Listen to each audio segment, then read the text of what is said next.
You ask Tiger to solve. This deals with linear equations with one unknown. The final result is x equals -3/2. Let's solve it step by step. Group all constants on the right side of the equation. Add 6 to both sides. Simplify the arithmetic.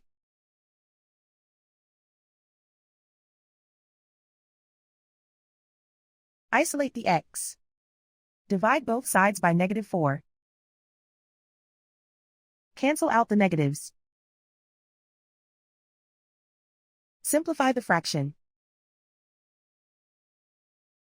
Move the negative sign from the denominator to the numerator.